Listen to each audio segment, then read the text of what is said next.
তোদের সাথে 5 বছর পর দেখা হলো, অথচ তোরা কেউ কথা বলছিস না কেন? আরে না রে দোস্ত, আমরা তো কথাই বলছি। তার চেয়েও বেশি কথা হতো আমাদের ভিডিও কলে। সজল, মোবাইলটা রাখ না। এই তো জাস্ট একটা লেভেল শেষ করছি, তোরা বল না, আমি শুনছি তো। কি শুনছিস তুই? তানভীর কাল আবার চলে যাবে। আমরা 4জন একসাথে বসেও যার যার নিজের দুনিয়ায় নিয়ে হারাই আছি।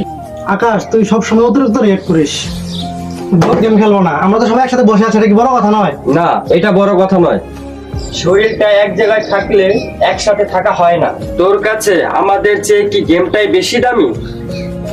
রাতুল, তুই তো অনেক ভাব দেখাস, সারাক্ষণ বিজি, অথচ আমরা জানি তুই আমাদের ইগনোর করিস। ইগনোর করছি মানে? আমি চাকরি করি, ফ্যামিলি সামলাই। তোদের মতো অতিরিক্ত সময় আমার নেই। দাম্বি দ্বারা আমি ভেবেছিলাম তোদের সাথে পুরনো স্মৃতিগুলো শেয়ার করব, সেই স্কুল মাঠ, বৃষ্টির দিনে ফুটবল খেলা, কিন্তু তোরা তো একে অপরের দিকে তাকাতেই ভুলে গেছিস। তোদের এই ইগনোর আর ব্যস্ততা আমাদের বন্ধুত্বটাকে মেরে ফেলেছে। স্যার, আপনারা কি খাবেন? না, তোরা খাবার খাইলাম না। বন্ধু, আমরা ভুলটা বুঝতে পারছি, চল না আবার সবাই একত্র হয়ে যাই। সরি রে বন্ধু, আমার ভুলটা আমরা বুঝতে পারছি।